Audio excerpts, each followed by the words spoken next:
Good morning. Welcome Shem Stars. In previous presentation we discussed about blood clotting and lymph in chapter 18 body fluids and circulation. In this presentation we will talk about circulatory pathways and structure of human heart. The circulatory patterns are of two types, open or closed. Open circulatory system is present in arthropods and mollusks, in which blood pumped by the heart passes through large vessels into open spaces or body cavities called sinuses.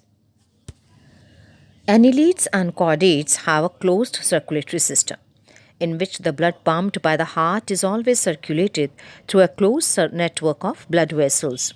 This pattern is considered to be more advantageous as the flow of fluid can be more precisely regulated. All vertebrates possess a muscular chambered structure called heart. Fishes have a two-chambered heart with an atrium and a ventricle. Amphibians and reptiles, except crocodiles, have three-chambered heart with two atria and a single ventricle, which is shown in this slide. In birds and mammals, heart is four-chambered with two atria and two ventricles. In fishes, the heart pumps out deoxygenated blood, which is oxygenated by the gills and supplied to the body parts, from where deoxygenated blood is returned to the heart, which is single circulation. In amphibians and in reptiles, the left auricle or atrium receives oxygenated blood from the lungs, and the right atrium gets the deoxygenated blood from the body parts, which is shown with the blue color, which is indicating deoxygenated blood in the figure.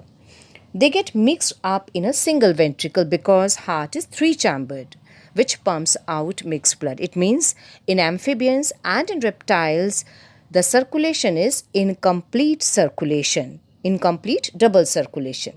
Whereas in the birds and the mammals, oxygenated and deoxygenated blood received by the left and the right atria respectively passes on to the ventricles of the same sides, because heart has four chambers. So the blood which is pumped out by the ventricles is not mixed up. Two separate circulatory pathways are present in these organisms. Hence, these organisms have double circulation. So in this chapter we will be discussing human circulatory system, which shows double circulation. Human circulatory system, also called the blood vascular system, consists of a muscular chambered heart, a network of closed branching blood vessels and blood. Let's understand the structure of human heart. Heart is a four-chambered, pear-shaped muscular structure situated in the thoracic cavity, in between the two lungs, slightly tilted to the left. It has a size of a fist. It is protected by double-walled membranous bag pericardium, enclosing the pericardial fluid. Out of four chambers, two are relatively small upper chambers are called atria, and two larger lower chambers are called ventricles. A thin muscular wall called the interarterial septum separates the right and left atria. Thick-walled, the interventricular septum separates the left and right ventricles. The atrium and the ventricles of the same side are also separated by the thick fibrous tissue called the arterioventricular septum. Each of these septa are provided with an opening through which the two chambers of the same side are connected. It means right atrium is connected with the right ventricle and the left atrium is connected with the left ventricle. The opening between the right atrium and the right ventricle is guarded by a valve called the tricuspid valve, whereas the bicuspid valve is present between the left atrium and the left ventricle. The openings of the right and the left ventricles into the pulmonary artery and the aorta respectively are provided with the semilunar valves. The valves in the heart allows the flow of blood only in one direction, that is from atrium to the ventricle and from the ventricles to the pulmonary artery or aorta. These valves prevent backward flow of blood. The entire heart is made up of cardiac muscles. The walls of ventricles are much thicker than that of atrium. A specialized cardiac musculature called the nodal tissue is also distributed in the heart, as shown in the figure. A patch of this tissue is present in the right upper corner of the right atrium called the SAN or sinoarterial node. Another mass of this tissue is seen in the lower left corner of the right atrium, close to the arterioventricular septum, and it is called arterioventricular node or AVN.